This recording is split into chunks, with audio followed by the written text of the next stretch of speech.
오늘 이 시간에는 마태복음 4장 1절부터 11절까지 말씀을 통해서 세상의 길 그리스도의 길 두 번째 시간입니다. 우리가 나눠드렸던 이 헨리 나운의 책자 두 번째 챕터고요. 읽어보셔서 아시겠지만 좀 내용이 어려워 보입니다.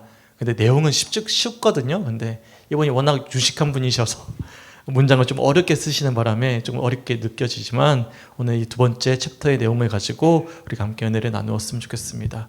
제가 광고 시간에 말씀드린 것처럼 제가 수요일날 오전과 낮 시간에 누가 호출을 하는 바람에 제가 시간을 많이 할애를 할 수가 없었어요. 그래서 오늘은 본의 아니게 PPT가 없다는 점 양해해 주시고 온라인으로 보시는 분들도 직접 책자 나눠드린 거 있으니까 찾아보시고 또 말씀을 직접 본문을 읽어보시고 이렇게 동참해 주셨으면 좋겠습니다.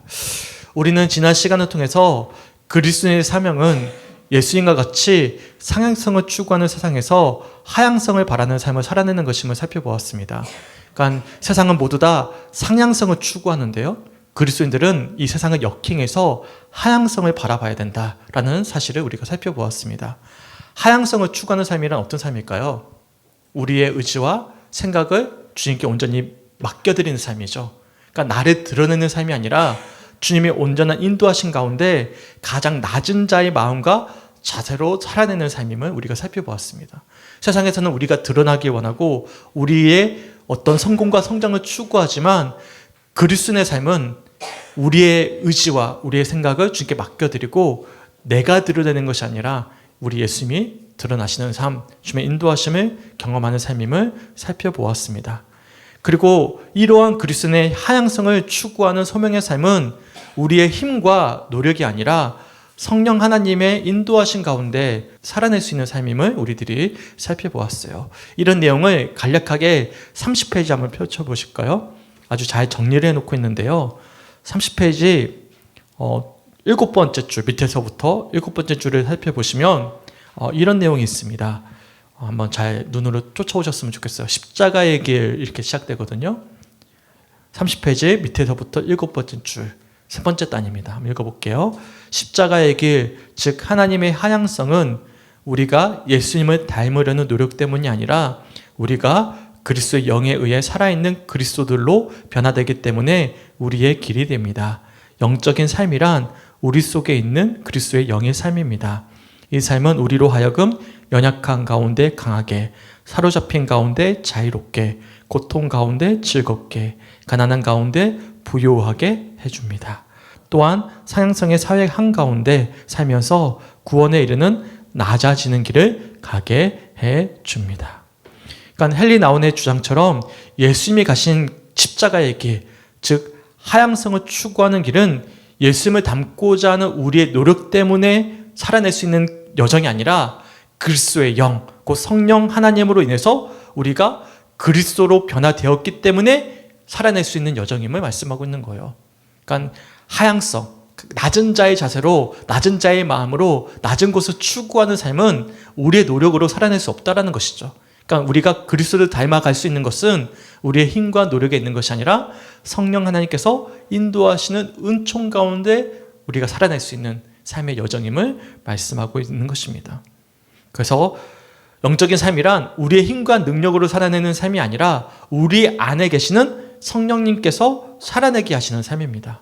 오롯이 성령님의 은총과 인도하신 가운데 살아낼 수 있는 삶, 우리를 드러내기보다는 우리 가운데 계시는 주님만을 드러내는 삶, 그래서 연약한 가운데 강하게 하시고 사로잡힌 가운데 자유롭게 하시고 고통 가운데 즐겁게 하시고 가난한 가운데 부유할 수 있도록 날마다의 은혜를 더해 주시는 삶, 이러한 삶을 살아낼 수 있도록 날마다의 은혜를 성령 하나님께서 더해 주신다는 사실이죠. 달리 표현해서 성령 하나님은 세상 무엇으로도 채울 수 없는 진정한 은혜와 감격을 우리의 삶 가운데 풍성히 채워주시고 그 은총 가운데 우리는 예수님을 닮아가는 삶을 살아낼 수 있다라고 이야기하고 있는 거예요. 이처럼 우리는 하나님으로 인해서 만족할 수가 있어요. 그래서 예수님처럼 세상에서 세상 사람들처럼 상향성을 추구할 이유도 필요도 없으시는 것이죠. 이미 하나님으로 인해 만족하기 때문에 그 사랑과 은총을 날마다 누리기 때문에 결핍 가운데서도 만족을 누릴 수 있고 실패 가운데서도 감격할 수 있고 가난한 가운데서도 부함을 누릴 수 있다라고 헨리 나원이 이야기하고 있는 것입니다. 그러니까 우리가 추구해야 되는 것이죠. 다들 좀더를 외치며 상향성을 추구하지만 우리가 온전히 하향성을 추구하고 내려놓았을 때, 성령께서 그렇게 우리를 인도하실 때 우리의 비어진 그릇 가운데 세상이 줄 수 없는 참된 평안과 하나님의 사랑으로 우리를 채워주시고 그 은혜 속에서 우리가 만족함을 누릴 수 있다. 그 하나님의 사랑으로 또한 우리는 사랑할 수 있다라는 것이 그리스도인들에게 주어진 소명임을 우리가 지난 시간에 살펴보았습니다. 어떻습니까? 우리 성주교회 성도들은 이처럼 세상의 길이 아닌 그리스도의 길을 소망하면서 살아내고 계십니까? 세상 무엇으로도 채울 수 없는 주님의 놀라운 사랑과 은총으로 만족하기에 세상 가운데서 나를 드러낼 이유도 세상을 추구할 필요도 없이 주님 한 분만으로 만족하십니까? 복음성가에 보시면 이런 찬양이 있어요. 제가 악보가 없어서 혼자 불러야 될 것 같은데, 주님 한 분만으로 나는 만족해, 나의 모든 것 대신 주를 찬양해, 나의 영원한 생명 대신 예수님 목소리 높여 찬양해, 주님의 크신 사랑 찬양해, 나의 힘과 능력이 되신 주, 나의 모든 삶 변화되었네, 크신 주의 사랑 찬양해. 처음에 찬양이 어떻게 시작되냐면 주님 한 분만으로 나는 만족해 라고 찬양합니다. 나의 모든 것 되신 주를 찬양해. 그 주님의 크신 사랑 때문에, 나의 힘과 능력이 되시는 주님 때문에 나의 모든 삶이 변화되었고 그 은혜 가운데 내가 살아갑니다. 주님을 찬양합니다. 이런 찬양이에요. 오늘 말씀을, 이 하향성을 추구하는 소명의 삶을, 지난주 말씀이죠, 묵상하다가 이 찬양이 떠올랐어요. 주님 한 분만으로 나는 만족해, 나의 모든 것 대신 주님을 찬양합니다. 이 찬양이 딱 떠올랐습니다. 소망하기는 이러한 찬양의 고백이 우리 성주교회 성도들의 고백이 되시길 주님의 이름으로 간절히 축원합니다. 아멘. 이처럼 지난 시간에는 세상의 길 그리스도의 길 첫 번째 시간으로 사양성만을 추구하는 세상 가운데 그리스도인들이 살아내야 될 소명이란 바로 예수님처럼 하향성으로의 삶으로 부르셨음을 살펴보았어요. 그리고 이런 하향성을 추구하는 삶을 방해하는 요소가 있습니다. 그게 시험이라고 부르는데요, 상향성을 향한 충동이라는 챕터로 우리들에게 주어졌어요. 읽어보셨습니까? 어렵지 않으셨어요? 네, 제가 처음에도 말씀드렸지만 내용 자체가 어렵기보다는 이 문장이 좀 어렵고요, 더 나아가서 내용 자체는 어렵지 않지만 내용에 담고 있는 도전들은 사실 우리의 본성을 역행하게끔 하는 도전들이기 때문에 쉽게 읽히진 않으셨을 것입니다. 사실 저도 그래요. 제가 성주교회에 와서 10년 세월 동안 계속 훈련시켰던 부분은 무엇이었냐면 상향성을 추구하던 목회자 욕망을 내려놓게 하시는 훈련들이었습니다. 그러니까 저는 사실 신학생 시절에 잘 되는 목회자가 되고 싶었어요. 다들 그러겠지만 성공하는 목회자, 이 성공의 척도가 뭐냐면 눈에 보이는 거죠. 가시적인 것. 그러니까 사람들이 와, 저분은 진짜 부흥하는, 성장하는 큰 교회 목회자, 능력 있는 어떤 사람들로부터 영향력 있는 그런 목회자를 꿈꿨습니다. 그래서 열심히 공부를 했죠. 그렇게 열심히 준비를 했어요. 그런데 하나님께서 성주교회를 보내셨고, 사실 몇 번을 떠나려고 했지만 붙잡아 주셨고 10년의 세월 동안 내내 저를 버티게 하시면서 훈련시켰던 거는 뭐냐면 내 안에 있는 욕망을 보게 하셨습니다. 그리고 그것을 계속 내려놓게 하셨어요. 근데 10년의 세월이 지났는데 제 마음 가운데 그러면 이 욕망이 없을까요? 어떻게 아세요? 깜짝아, 이 단호하게 있죠. 네, 이게 티가 났나요? 숨기고 살았는데. 없다고 해주시지. 제 내면에는 있어요. 제가 이번 주에 왜 힘들었냐면 생각보다 사고가 커졌어요. 차량을 폐차해야 되겠더라고요. 네, 이게 휴즈를 다 먹었습니다. 휴즈를 다 먹어가지고 전기기계거더라고요. 그러니까 고치는데 2달이 걸리고, 고치다 보면 이제 차량이 700만 원 정도 잡혀 있는데 그 가격을 뛰어넘을 것 같아요. 그래가지고 2달을 기다리느라 또 700만 원이 넘게, 또 고치더라도 전자기기를 다 먹었기 때문에 배선 작업을 하나하나 다 따로따로 해야 된대요. 고치더라도 좀 불안정하고, 그래서 그럴 거면 전선 처리하는 게 낫지 않을까 싶어요. 근데 다행히 이제 보험사에서는 우리가 피해자래요.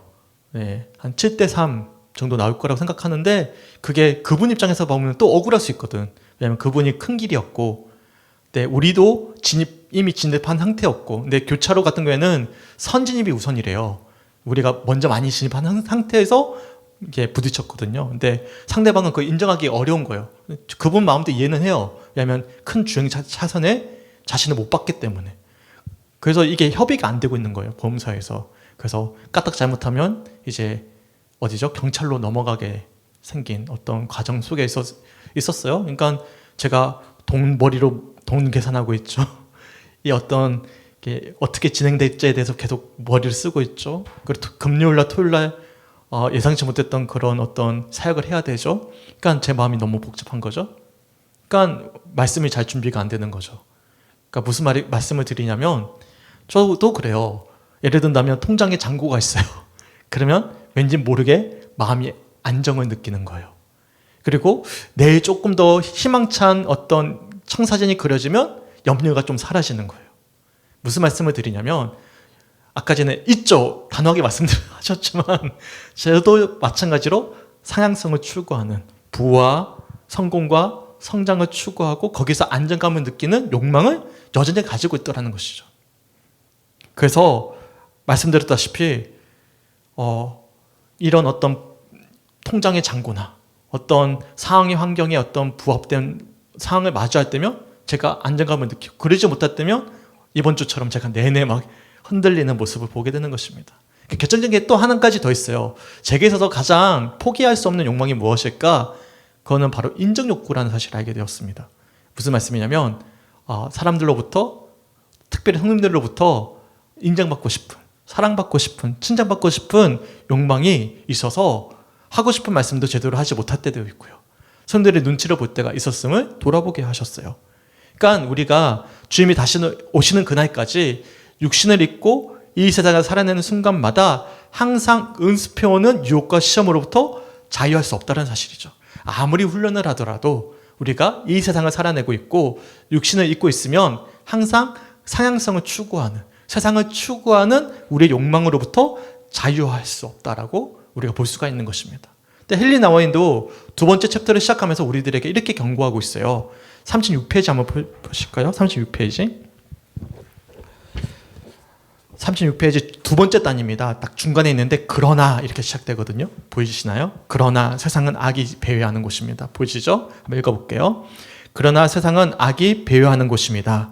세상은 우리를 하나님으로부터 낚아채 높아지는 길로 되돌려 보내고자 하는 유혹자의 거처입니다. 우리는 이 유혹자와 대면해야 하고 눈을 마주치며 상대해야 합니다. 예수님이 성령의 보내심을 받아 광야에서 시험을 받으셨듯이 우리도 그래야 합니다. 영적인 삶의 진정한 모습은 오직 우리가 시험에 직면했을 때에야 드러납니다. 무슨 말씀일까요? 그러니까 우리는 누구든지 이 세상에 악이 비행하고 있기 때문에 우리는 이 유혹자의 거처 속에서 시험을 받을 수밖에 없다라고 이야기하고 있는 것이죠. 근데 예수님도 마찬가지로 시험을 받으셨어요. 예수님의 공생애가 시작되고 나서 첫 번째로 마주하셨던 것은 무엇이냐면 시험이었습니다. 마태복음 3장을 보시면 세례 요한을 통해서 세례를 받으시고 공식적으로 공생애를 시작하셨던 예수님께서도 공생애를 시작하시자마자 성령님께 이끌려 마귀의 시험을 받으셨어요. 바로 오늘 본문 직접 말씀 3장 17절 말씀 한번 펴보셨으면 좋겠습니다. 3장 17절 말씀 한번 읽어볼게요. 시작. 하늘로부터 소리가 있어 말씀하시되 이는 내 사랑하는 아들이요 내 기뻐하는 자라 하시니라. 아멘. 예수님께서 세례를 받으시고 사람들이 보는 앞에서 하나님께 인정받으셨어요. 이는 내 사랑하는 아들이요 내 기뻐하는 자다. 이런 선언을 받으시고 이제 본격적으로 공생애가 시작되셨습니다. 근데 놀랍게도 공생애를 시작하자마자 가장 영광스러운 그 순간이 시작되자마자 이어지는 바로 1절 말씀이 뭐라고 말씀하시죠? 그때 딱 그 시점을 이야기해 주고 있잖아요. 그때 영광스러운 그때 영광으로 끝나는 것이 아니라 성령님께서 우리를 어디로 이끌어 가시는 거예요? 시험의 장소로 이끌어 가신다는 것입니다. 그러니까 이 시험이라는 것이 마귀가 주는 것이지만 이 모든 것이 성령님의 인도하신 가운데 주어지는 시험임을 우리가 전제할 수가 있는 것이죠. 그러니까 우리가 받는 시험이 무조건적인 유혹이 아니라 또한 성령님께서 우리를 단련케 하시는 과정일 수도 있다는 사실을 또한 우리들이 볼 수가 있어요.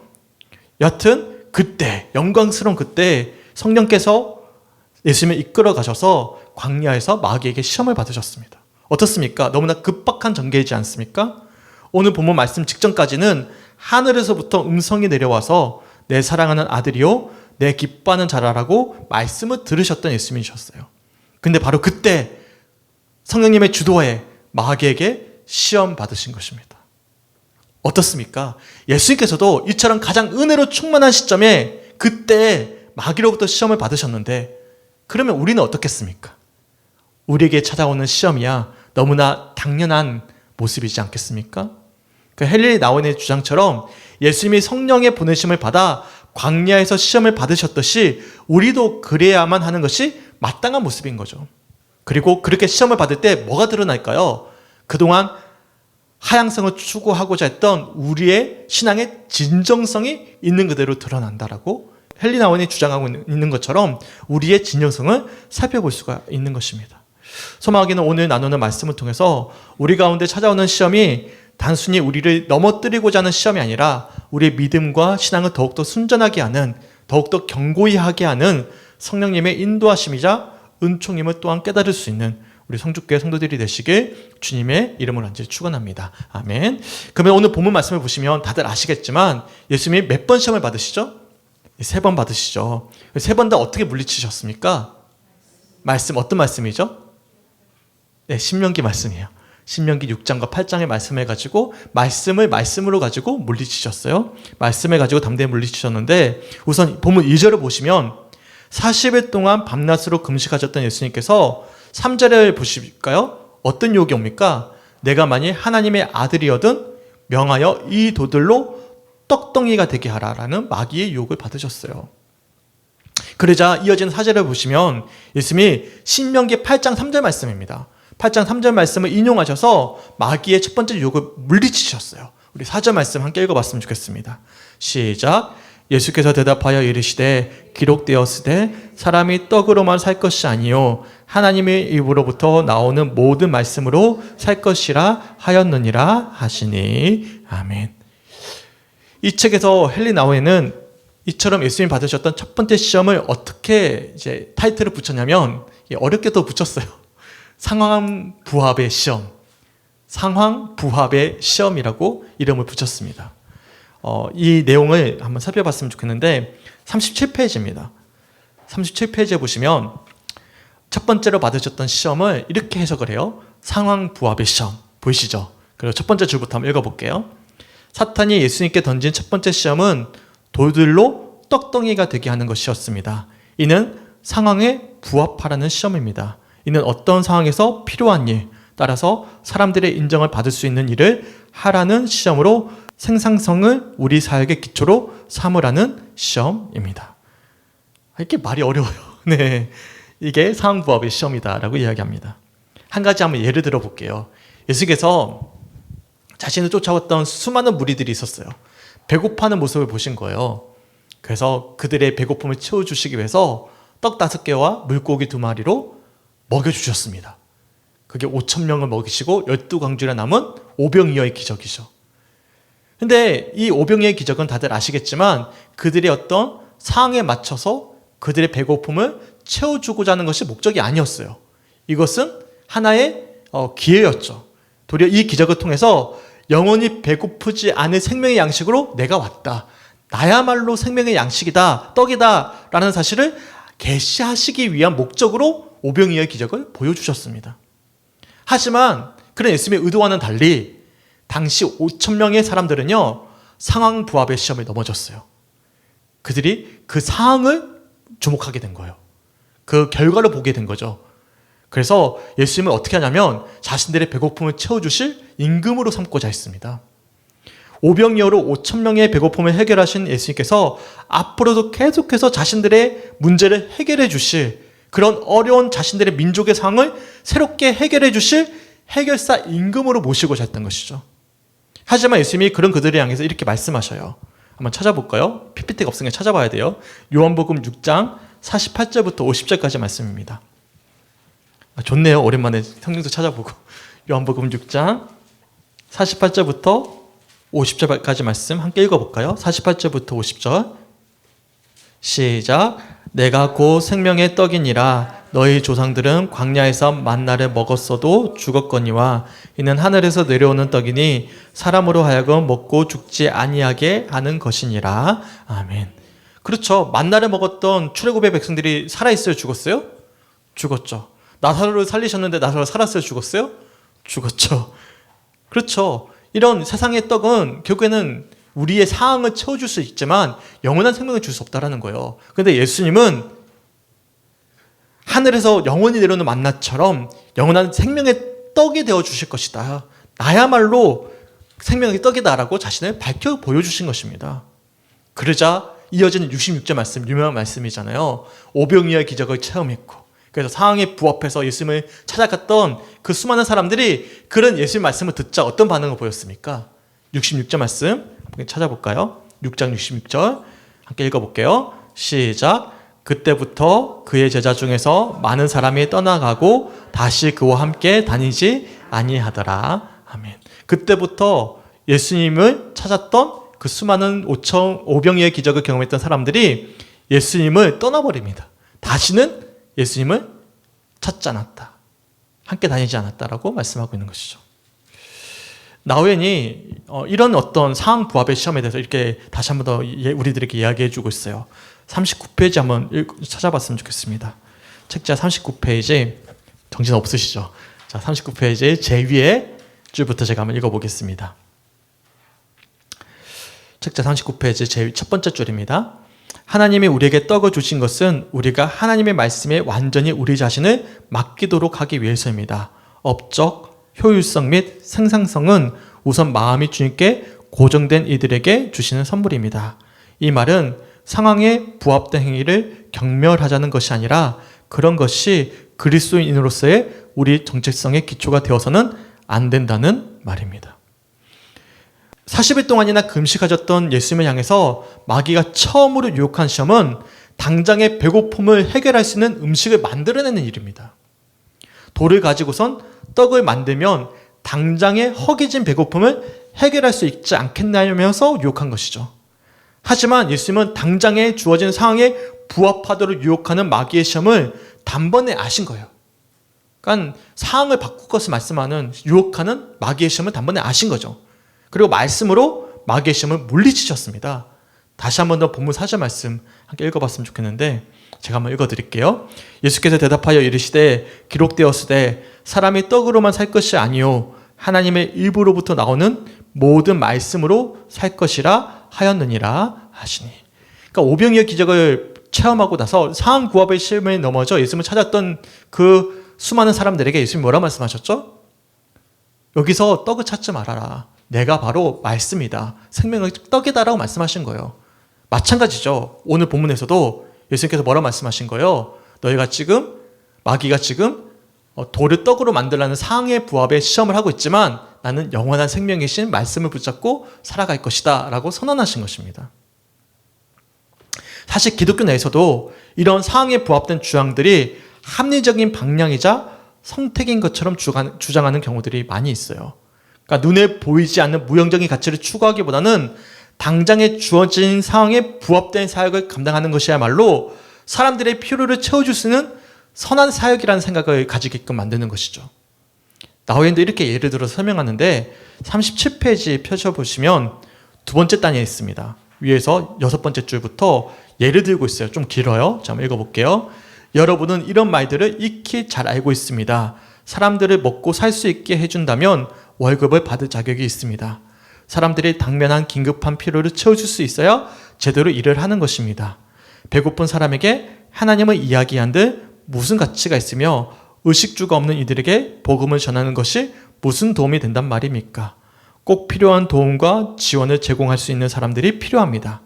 의사는 고칠 수 있고 변호사는 변호할 수 있고 은행가는 자금을 대줄 수 있으며 사업가는 재활해 줄 수 있습니다. 그러나 당신은 무엇을 할 수 있습니까? 당신이 우리와 함께 있다는 것을 어떻게 알리겠습니까? 이것이 바로 유혹자가 하는 말들입니다. 제가 사역을 하다 보니까 상황에 맞춰서 계속 필요를 채워주는 경우는 한계가 있더라고요. 그게 계속 이어질 수가 없어요. 처음에는 열정을 가지고 도와줄 수 있겠지만 그 기간이 길어지면 그게 어렵더라고요. 계속 유지되는 것이. 환경도 상황도 그게 어렵더라고요. 근데 문제는 뭐냐면 상황을 채워주는 사역을 하다 보니까 그게 계속 채워지지 않잖아요. 그러면 그만 실족하거나 실망해버립니다. 그리고 교회를 나오는 문제에 본질적으로 믿음이 흔들려 버리더라고요. 제가 참 많이 돌아보게 됐던 계기가 되었어요. 그런 경우가 우리 교회도 여러 차례 있었거든요. 제가 필요를 계속 채워드렸는데 그게 조금 중간에 소홀해지자 그럴 수밖에 없는 상황이 있어서 그러니까 또 실망하셔가지고 또 교회를 나오는데 주저하시는 분들을 경험하게 됩니다. 결국에는 교회에서 채워줄 수 있는 사역은 복지 사업이 아닌 거예요. 가장 근원이 되어야 될 것은 무엇입니까? 영혼을 채워줄 수 있는 사역. 그러니까 근원적으로 그들의 생명을 살리는 사업이 우선 되어져야 되는 것이죠. 근데 상황에 부합하게 되면 사역 자체의 방향성이 이제 본질이 바뀌어버리는 거예요. 그러니까 우리가 말씀을 통해서 그 영혼을 살리는 것이 우선 되어져야 되는데 그들의 필요를 채워주는 것이 우선이 되어져 버리는 그런 역행해 버리는 그런 사역의 모습을 보게 됩니다. 그러니까 우리는 뭐를 먼저 기억해야 되냐면 본질을 먼저 기억해야 됩니다. 당장에 주어진 상황에 부합해서 배고픔을 해결하더라도 결국엔 다시금 배고픔을 마주할 수밖에 없는 것이 현실이지 않겠습니까? 반복되는 상황에만 부합하는 사역에 주목하다 보면 결국엔 하나님을 주목하기보다는 당장 눈에 보이는 해결 방안에만 주목하게 되는 거예요. 그리고 결국에는 오병이어의 기적을 체험했음에도 불구하고 생명의 떡으로 오셨음을 말씀하시는 예수님을 부인하는 그들처럼 결국에는 상황이 계속 부합되는 은혜가 없으면 그러니까 본질을 찾지 않고 상황에만 주목하게 되면 결국에는 본질조차도 외면하게 된다라고 말씀하고 있는 것입니다. 그렇게 예수님께서는 도들로 떡을 만들라는 마귀의 첫 번째 시험에 근원적으로 우리가 추구해야 될 가치는 상황에 부합하는 해결책을 당장에 만들어내는 것이 아니라 영원한 생명의 근원이 되시는 하나님의 입에서 나오는 말씀을 우리가 의지해야 된다라고 말씀하시면서 유혹을 물리치신 것입니다. 소망하기는 우리도 마찬가지입니다. 상황에 부합되는 문제 때문에 전전긍긍하기 이전에 우리가 본질부터 먼저 중심에 채울 수 있는 우리 성축교회 성도들이 되시길 주님의 이름으로 간절히 축원합니다. 아멘. 그래서 나오면 이렇게 주장을 해요. 39페이지입니다. 39페이지 중간 부분인데요. 잘 찾아보세요. 위에서 한 8번째 줄 정도 될 것 같습니다. 우리를 향한 근본적인 도전은 하나님과 신령한 말씀이 우리를 인간으로서 끊임없이 형성시키도록 하라는 것과 그 말씀을 매일 풍성히 먹고 자유롭고 두려움이 없는 사람들로 성장하라는 것입니다. 이렇게 함으로 우리는 이 세상에 하나님의 현존을 계속해서 증언할 수 있습니다. 심지어 눈에 보이는 결과가 매우 적거나 전혀 없을 때라도 말입니다. 그러니까 우리에게 주어진 근본적인 도전은 눈에 보이는 상황에 부합하는 현실에 우리가 주목하기보다는 우선 하나님과 신령한 말씀이 우리를 형성시키도록 날마다 주님께 내어드리는 것. 이것이야말로 우리가 영원히 살아낼 수 있는 믿음의 근원이 될 수 있음을 말씀하고 있는 것이죠. 그러니까 효율성과 성과를 중요하게 여기는 현 시대 가운데 살아내는 우리들에게 찾아오는 첫 번째 시험은 이처럼 현실 가운데 타협하게 하는, 그래서 본질을 추구하기보다는 상황에 부합하도록 만드는 시험임을 우리들이 알 수가 있는 것입니다. 그리고 두 번째, 예수님께서 어떤 시험을 마주하게 되셨습니까? 성전 꼭대기에서 뛰어내리라는 유혹을 받게 되셨어요. 이에 관해서 나우엔도 이렇게 설명을 하는데 41페이지 한번 펴보실까요? 41페이지 제 첫 번째 주부터 한번 읽어볼게요. 두 번째 시험을 이제 이목 집중의 시험이라고 타이틀을 붙였는데요. 제가 한번 읽어볼게요. 예수님이 겪으셨으며 우리 역시 대면하는 두 번째 시험은 남의 이목을 끌고자 하는 시험입니다. 마귀는 예수님을 거룩한 성으로 데리고 가서 성전의 난간에 세운 뒤 내가 만일 하나님의 아들이어든 뛰어내리라. 기록되었을 때 그가 너를 위하여 그의 사자들을 명하시리니 그들이 손으로 너를 받들어 발이 돌에 부딪히지 않게 하리로다 하였느니라고 말했습니다. 이것은 하나님으로 하여금 진기하고 놀라우며 기이하고 전례가 없는 일에 반응하도록 강요하는, 그리하여 사람들로 하여금 믿도록 강요하는 시험입니다. 그러니까 첫 번째 시험은요, 상황에 부합하도록 유혹하여 사람들의 필요를 채워주면서 주목받게끔 만드는 시험이었다면, 두 번째 시험은 조금 더 노골적으로 사람들의 주목을 받게끔 만드는 유혹입니다. 그래서 예수님이 어떻게 말씀하시죠? 본문 7절 말씀을 찾아보셨으면 좋겠는데, 마태복음 4장 7절 말씀에 예수님이 이렇게 성전을 뛰어내리라는 시험에 단호하게 신명기 6장 16절 말씀을 인용하셔서 대적하셨어요. 우리 본문 7절 말씀을 함께 읽어봤으면 좋겠습니다. 시작. 예수께서 이르시되 또 기록되었으되 주 너희 하나님을 시험하지 말라 하였느니라 하시니. 아멘. 우리는 사람들로부터 주목받기를 원하고 인정받기를 원하죠. 그래서 우리는 자연스레 눈에 띄거나 성과를 이룬 이들을 바라보면서 동경하기도 하고 부러워하기도 합니다. 이처럼 마귀는 예수님을 향해서 누구든지 주목할 수 있는 성전의 제일 꼭대기에서 뛰어내리라는 놀라운 어떤 모습을 보일 때면 만방의 사람들이 너를 주목할 것이다 라고 유혹하고 있는 거예요. 그리고 그렇게 사람들의 이목을 끌어 예수님의 존재 자체가 사람들로부터 동경과 높임을 받게끔 유혹한 것입니다. 이러한 예수님의 받으신 두 번째 시험을 나후에는 어떻게 표현하냐면, 제가 앞에서 소개해드렸던 것처럼 이목집중의 시험이라고 불렀습니다. 그리고 이러한 이목집중의 시험은 첫 번째 시험인 상부합의 시험처럼 하나님보다 우리를 높이고자 하는 우리의 어떤 자아 욕구의 어떤 욕망과 친밀한 관계가 있다라고 보았습니다. 그러니까 상부합을 통해서 사람들의 부족함을 채워줌으로 누가 드러나는 거예요? 그 상황을 해결하는 그의 모습이 드러나고, 또한 성전 꼭대기에서 뛰어내리는 모습을 통해서 누가 드러나죠? 또한 예수님 그분 자체가 드러나게끔 만드는 유혹인 거예요. 그러니까 자아를 드러나게끔 만드는 유혹인 거예요. 세상 속에서 나를 드러내 보이게 만드는 유혹임을 우리들이 알 수가 있는 것입니다. 나후에는 이렇게 이야기합니다. 42페이지 한번 펴보실까요? 42페이지 밑에서 6번째 줄.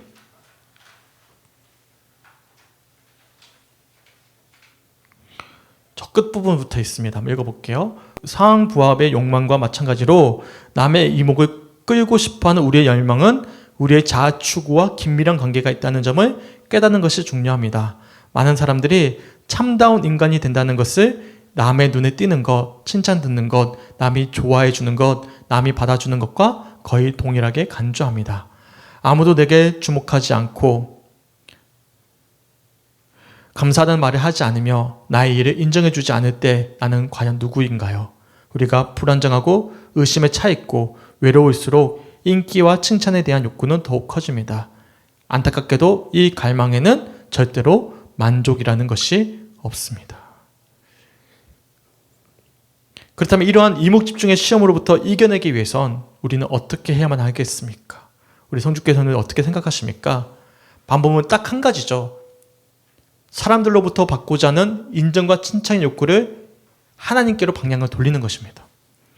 끊임없이 우리를 향한 자기의 사랑을 말씀하고 계시는 하나님의 놀라운 사랑을 주목하는 것이죠. 비록 우리가 이 세상 가운데 주목받지 못한 채 비루해 보일 수도 있겠지만 세상의 평가도 칭찬도 우리가 주목하지 않는 거예요. 왜냐하면 근원적으로 우리에겐 우리를 향한 하나님의 인정과 사랑이 끊임없이 공급되고 있기 때문에 그런 것입니다. 그러니까 상향성을 향해서 나아가는 세상을 주목하기보다는 우리 가운데 가장 낮은 자세로 찾아오셔서 하향성의 자세로 찾아오셔서 우리에게 끊임없이 자신의 사랑을 계시해주고 계시는 그 주님께로 우리의 시선을 돌리는 것이죠.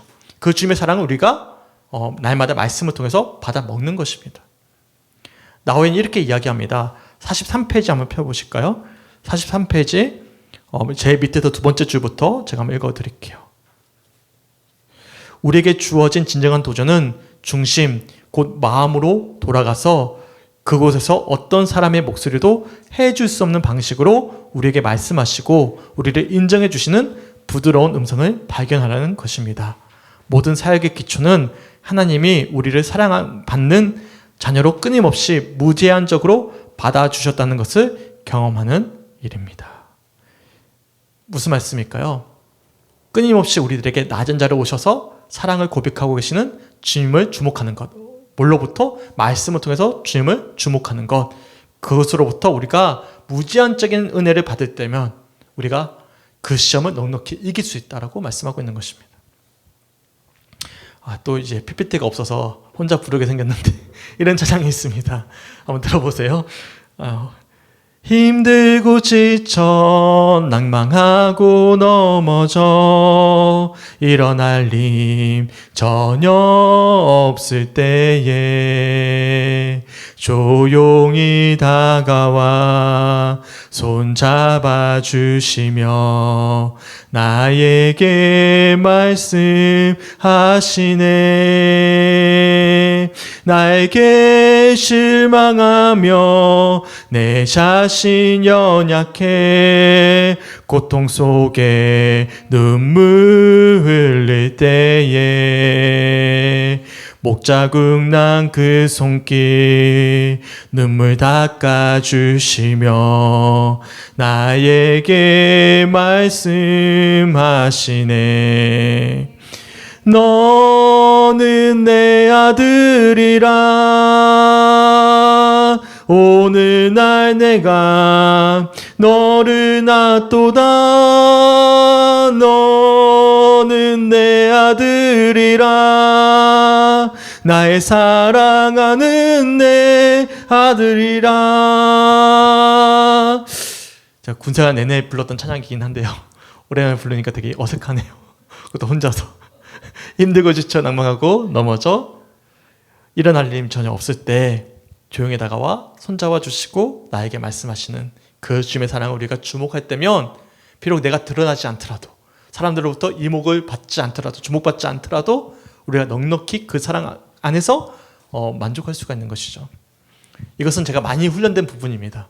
이제는 사실 예전에는요 막 내 성과를 드러내고 잘하는 것을 통해서 어떤 만족함을 누렸다면 이제 별 그게 의미가 없어요. 별 이제 어떤 자랑거리가 되지 않습니다. 도리어 그럴수록 더 이제 좀 닭살이 좀 돋아요. 막 자랑하는 이야기를 하면 도리어 겸손하게 내게 주어진 것에 감사하는 것 또한 주님으로 인해 은혜를 받는 것, 이것이 얼마나 내 삶 가운데 큰 축복인지를 돌아보게 됩니다. 그러니까 지금 우리 교회 저는 만족하거든요. 그러니까 더 큰 것을 더 큰 교회를 추구하지 않습니다. 그러니까 흔히 우리 목회자들 사이에 점프라는 말을 많이 씁니다. 그러니까 바꿔가는 거예요. 조금 교회가 성장하면 조금 더 좋은 교회로 바꿔갑니다. 그러면 조금 더 좋은 상황이 되잖아요. 그러면 조금 더 안 좋은 상황을 마주했던 큰 교회 목사가 또 바꿔가는 거예요. 그러니까 바꿔가고 그 틈이 한 5년 정도 됩니다. 3년에도 5년. 그래서 그런 이야기도 있어요. 목회자는 5년만 설교를 잘 준비하면 평생 은혜롭게 말씀을 전할 수 있다. 왜냐면 점프해서 가서 또 그 5년 동안 그 설교를 또 하고 또 점프해서 가고 또 하고 그러면서 이제 뭐를 추구하는 거예요? 상향성을 추구하는 거예요. 거기서 만족을 누리는 거예요. 조금 더 좋은 상황과 환경과 어떤 목회지를 가면서 거기서 만족함을 누리는 것이죠. 근데 감사한 것은 그것을 깨트려 버리셨어요. 지금 저는 우리 성도님들이 너무나 귀하고 제 교회가 너무나 소중하고 제게 주어진 이 자리가 충분히 만족스럽습니다. 당연히 우리 교회가 건강한 교회를 세워지는 것에 중요한 목적을 두고 있어요. 그러니까 제가 소망하는 것은 점프를 통해서 교회가 더 좋은 교회로 가는 것이 제 사역의 목표고 지향적인 게 아니라 우리 교회가 건강한 교회가 되는 것, 우리 성도들이 정말 예수님을 만나는 것, 그래서 성숙해지는 것이 제 무엇보다도 소중한 가치가 되었다는 것은 제가 꿈꿀 수 없는 어떤 모습이에요. 그러니까 성주교회 처음 왔을 때와 완전히 달라져 버린. 그래서 최근에도 좋은 어떤 유혹거리가 하나 있었습니다. 자세히 말씀드릴 수 없지만 새벽 기도 때 말했다 지워버렸거든요. 궁금하죠? 그럼 새벽 기도 오셔야 됩니다. 그래야 다 들을 수 있어요. 네, 새벽 기도 때 이야기했다가 지워버렸는데 또 한 가지 유혹이 있었어요. 근데 전혀 흔들림이 없더라고요. 왜요? 지금 이 자리가 내게는 최선의 자리이고 만족할 수 있는 자리이고 하나님께서 주시는 음성이 분명하기 때문에 점프할 수 있는 기회가 있었거든요. 그게 중요하지 않더라고요. 무슨 말씀일까요? 제 이목을, 사람들로부터 이목을 집중받는 것이 제 삶에 있어서 만족함을 주는 첫 번째 가치가 아니게 되었다는 것입니다. 바로 우리 주님으로 인하여 받는 은혜, 그 말씀의 은총, 그 만족함이 이목 집중의 시험과 욕을 넉넉히 이겨낼 수 있는 힘이 되었다는 사실을 고백하게 됩니다.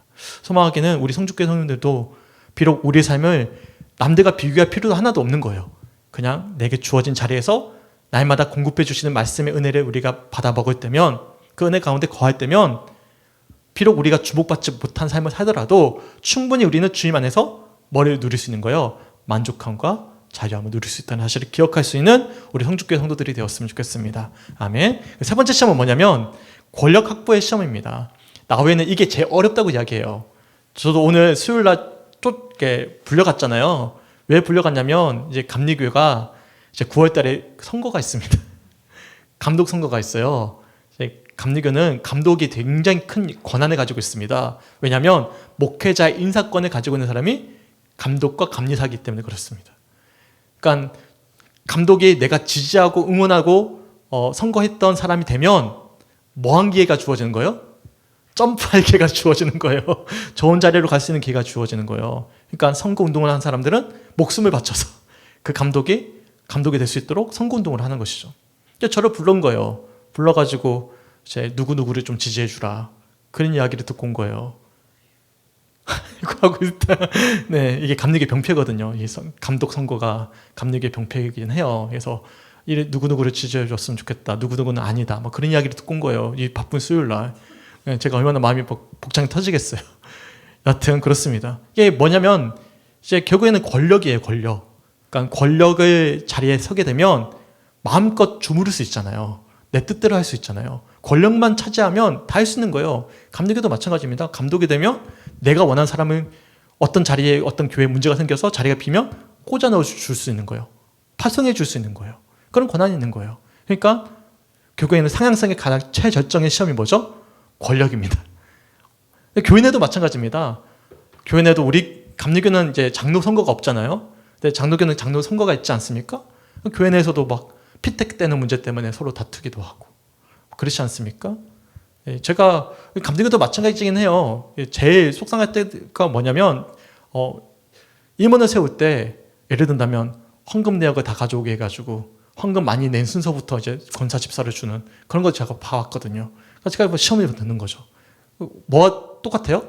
세상과 똑같은 거예요. 얼마만큼 헌금을 많이 했느냐, 얼마만큼 헌신을 했느냐에 따라서 이제 직분을 줘버리는 그런 모습을 볼 때면 사실 권력이죠. 부도 권력이기 때문에 그런 모습을 이제 마지막 시험으로 가장 우리가 이기기 힘든 시험으로 이야기해주고 있습니다. 소망하기는 우리는 이 권력으로부터 자유할 수 있는 권력 확보의 시험으로부터 자유할 수 있는 우리 성축교회 성도들이 되시길 주님의 이름으로 단지 축원합니다. 아멘. 그래서 46페이지 한번 펴보실까요? 위에서 세 번째 줄입니다. 밑에서 세 번째 줄입니다. 46페이지 밑에서 세 번째 줄, 권력 확보의 시험이라는 타이틀 보이시죠? 한번 읽어볼게요. 예수님이 당하신 세 번째 시험이자 가장 유혹이 심한 시험은 권력 획득의 시험입니다. 마귀는 예수님께 모든 나라와 그 영광을 보여주며 만일 내게 엎드려 경배하면 이 모든 것을 내게 주리라고 말했습니다. 아마 우리 문화만큼 아무런 부끄럼 없이 권력 추구를 격려하는 문화도 없을 것입니다. 예수님께서 세 번째 받은 시험은 어떤 시험입니까? 마귀의 모든 나라와 영광을 보여주고 내게 한 번만 엎드려 절하면, 경배하면 이 모든 권력을 내게 주겠다는 시험이죠. 근데 우리들도 그런 유혹이 오지 않겠습니까? 저도 최근에 그런 유혹이 왔고요. 네, 한 번만 눈 감고 딱 넘어가면 권력이 주어지는 거예요. 이런 타협을 우리들에게 주어질 때가 있다는 것이죠. 근데 예수님께서 뭐라고 말씀하시냐면 신명기 6장 13절 말씀을 가지고선 본문 10절에 이렇게 단번에 대적하십니다. 우리 본문 10절 말씀 함께 읽어봤으면 좋겠습니다. 4장 10절 시작. 이에 예수께서 말씀하시되 사탄아 물러가라 기록되었으되 주 너희 하나님께 경배하고 다만 그를 섬기라 하였느니라. 아멘. 권력 확보의 시험도 앞에서 살펴봤던 상황부합의 시험과 이복십쟁의 시험과도 같습니다.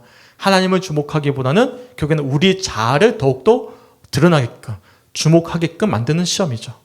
더군다나 권력 확보의 시험은 굳이 하나님의 도움 없이도 우리 스스로 확보한 권력으로 마음껏 우리가 원하는 바대로 새로운 성취를 이뤄낼 수 있을 것이라는 근원적인 유혹으로 이끌어내는 거예요. 하나님이 굳이 없어도 내 권력이 있기 때문에 내 뜻대로 할 수가 있는 거예요. 하나님 굳이 의지하지 않아도 될 불신앙으로 이끌어가는 아주 결정적인 시험임을 말씀하고 있는 것입니다. 하지만 세상에 아무리 강력한 권력도 영원할 수 없듯이 이러한 권력 확보의 시험은 우리를 영원한 영생으로 이끌어낼 수가 없어요. 우리가 새벽마다 지금 열왕기서를 보고 있지 않습니까? 보시면 어떻습니까? 쿠데타를 일으켜서 왕이 됐던 왕이 단 6일 만에 또 살해당해가지고 또 다른 왕이 세워지고, 그런 일들이 계속 반복되지 않아요. 권력은 영원할 수가 없는 거예요. 세상에 주는 권력은 영원한 영생을 보장해 줄 수 없습니다. 도리어 성경에서는요, 가장 낮은 자의 모습으로 오신 예수님처럼 상향성을 추구하는 세상 가운데 하향성을 살아냈대.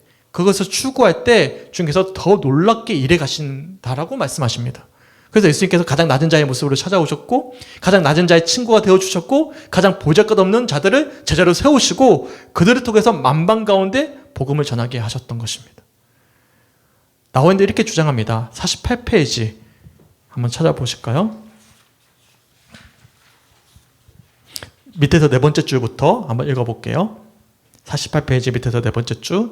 이처럼 많은 권력에 둘러싸여 있기에 우리가 다른 모든 이들처럼 권력을 추구하려는 시험에 굴복하지 않기란 너무 어렵습니다. 그러나 우리 사역의 신비는 우리가 권력이 아니라 힘없이 섬기도록 부름받았다는 사실입니다. 우리는 바로 이 힘없음을 통해서 동료 인간들과 결속을 맺고 약한 자들과 교제하며, 그래서 하나님이 치유하시고 인도하시며 부양하시는 긍휼을 드러냅니다. 그러니까 세상은 강한 자들을 통해서 통치가 되어진다면, 교회는, 하나님의 나라는 약한 자들의 섬김을 통해서 세워지는 나라입니다. 믿으십니까? 왜냐하면 예수님이 그렇게 오셨기 때문이에요. 그래서 마지막으로 혼자 또 불러야 될 것 같은데 하필이면 찬양을 많이 준비해가지고, 네, 아시는 찬양일 거예요. 우리 전도사님도 아실 거예요. 아시면 불러주세요. 나의 가장 낮은 마음인데요, 한번 불러볼게요. 나의 가장 낮은 마음 주님께서 기뻐하시고 작은 일에 큰 기쁨을 느끼게 하시는 도. 내가 지쳐 무력할 때, 내가 지쳐 주님 내게 힘이 되시고, 주님 내게 힘이 되시고, 아름다운 하늘나라 내 맘에 주시는 도다. 우리에게 축복하신 하나님 사랑, 낮은 자를 높여주시고, 낮은 자를 높여주시고, 아름다운 하늘나라 허락하시고, 아름다운 하늘나라 허락하시고, 내 모든 것 예비하시네, 내 모든 것 예비하시네. 찬양함의 기쁨을, 찬양함의 기쁨을, 감사함의 평안을, 간구함의 하나님 말도록 하셨네. 네, 감사합니다. 나의 가장 낮은 마음 주님께서 기뻐하시고 작은 일에 큰 기쁨을 느끼게 하신다. 주님께서 축복하신 하나님 사랑, 낮은 자를 높여주신다. 오늘 말씀과 결부되는 찬양이라서 함께 부르고 싶었는데 PPT가 없어서 그냥 이렇게 불렀습니다. 그러니까 상향성을 추구하는 세상 가운데 권력이야말로 사람들이 동경하고 소망하는 가장 최우선의 목표이자 목적이 될 수가 있죠. 하지만 가장 낮은 자로서 이 세상에 오신 예수님께서는 하향성으로 상향성의 세상을 이기셨어요. 이처럼 우리는 가장 낮은 자의 모습으로 오셨던 예수님처럼 세상을 역행하여 주님의 마음으로, 낮은 자의 마음으로 살아냈다면 주님께서 낮은 자의 마음 가운데 높여주셔서 하나님의 사랑으로 충만케 하신다는 사실을 기억하셨으면 좋겠습니다. 그러기 위해서 오늘 함께 살펴봤던 세 가지 시험을 이겨내야만 합니다. 첫 번째 어떤 시험이죠? 상황 부합의 시험. 두 번째 뭐죠? 이목 집중의 시험. 세 번째 뭐죠? 권력 확보의 시험입니다. 그러니까 누구를 드러내게 하는 것이죠? 우리 자신이에요. 자기 자신을 높이는 거예요. 계속해서. 상황을 부합함으로 사람들의 필요를 채워줌으로 누가 드러나는 거죠? 자기 자신이 드러나는 거예요. 이목 집중도 누가 드러나는 거죠? 내가 놀라운 일을 행함으로 하나님보다 누가 드러나는 거죠? 자기 자신 드러나는 거예요. 권력 확보도 뭐죠? 굳이 하나님이 필요하지 않더라도 이 권력을 통해서 내가 하나님의 역할을 감당하는 거예요. 그러니까 모두 다 뭘 지향하는 것입니까? 상승을 지향하는 것이고, 이것이 교회 내에 있어요, 없어요? 있어요. 목회자들 세상에 있어요, 없어요? 있죠. 우리는 상승을 추구하면서 이것을 이제 신학에도 스며들어 왔어요. 그래서 우리가 흔히 기복주의라고도 이야기하고요, 번영신학이라고도 이야기합니다. 더 많은 것을 채워주시는 그것을 하나님의 축복이라고 이야기하는. 그러니까 그래서 내가 남들보다 좀 더 부유해지거나 어떤 문제가 해결되거나 아니면 어떤 높은 자리에 가면 하나님이 내 기도에 응답해 주셨다라고 생각하는 이런 번영지향과 기복주의 신앙에 우리가 물들어져 버리는 것이죠. 이게 누가 속삭이는 유혹입니까? 사실상 마귀가 계속 우리들에게 불어넣어주는 시험입니다. 이것이 말로 진짜 너가 만족할 수 있는 기쁨이다. 근데 주님은 반대로 오셨어요. 그 모든 것을 다 내팽겨 두시고 하나님의 아들이신 예수님께서 가장 비루한 마국간에 태어나셨고 창녀와 죄인들의 친구가 되어주셨고 결정적으로 어디서 죽으셨습니까? 가장 끔찍한 형태인 십자가에서 죽으셨어요.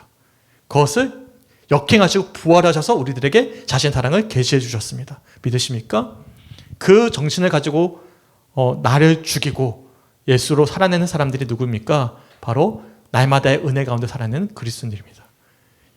어떻습니까? 우리는 세상의 길로 가고 있습니까? 그리스도의 길로 가고 있습니까?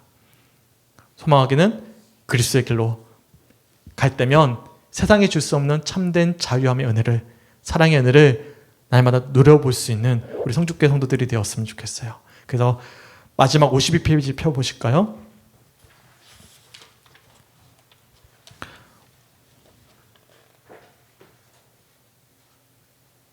52페이지 밑에 더 네 번째 줄 보이십니까? 우리는 세상에 속해 있지 않습니다. 함께 읽어봤으면 좋겠어요. 되게 멋있는 문장이긴 해요. 우리가 결단하는 심정으로 함께 읽어보고 마쳤으면 좋겠습니다. 52페이지 밑에서 네 번째 줄입니다. 시작. 우리는 세상에 속해 있지 않습니다. 우리는 하나님께 속해 있습니다. 우리는 항상 이러저러한 면에서 옛자를 되찾도록 이집트로 돌아가도록 무모한 십자가의 길을 거부하도록 시험을 받을 것입니다. 그러나 예수 그리스도의 말씀을 우리 입술에 간직하고 시험하는 자에게 사탄아 물러가라, 주 너희 하나님께 경배하고 다만 그를 섬기라고 말할 때마다 우리는 진정으로 예수 그리스도를 뒤따르는 자가 될 것입니다. 아멘. 믿으십니까? 우리는 세상에 속해 있지 않습니다. 하나님께 속해 있습니다. 옛자를 찾아가도록, 이집트로 돌아가도록, 무모한 십자가의 길을 거부하도록 우리를 시험합니다. 그러나 우리는 예수 그리스도의 말씀을 우리 입술에 간직하고 시험하는 자에게 사탄아 물러가라, 주 너희 하나님께 경배하고 다만 그를 섬겨라 라고 말할 때마다 진정으로 세상의 길이 아니라 그리스도의 길을 뒤따르는 자가 될 것입니다. 이 마지막 고백이 우리 성축교회 모든 성도들의 고백이 되시길 주님의 이름으로 간절히 축원합니다. 아멘. 그럴 때 정말 세상이 줄 수 없는 영원한 참된 기쁨과 평안을 우리가 누리면서 세상에 얽매이는 자들이 아니라 도리어 세상을 사랑할 수 있는 참된 주님의 자녀로 살아낼 수 있다는 사실을 기억하고 그렇게 살아낼 수 있는 우리 모든 성주교회 성도들이 되시길 주님의 이름으로 간절히 축원합니다. 아멘. 함께 찬양하고 기도했으면 좋겠습니다.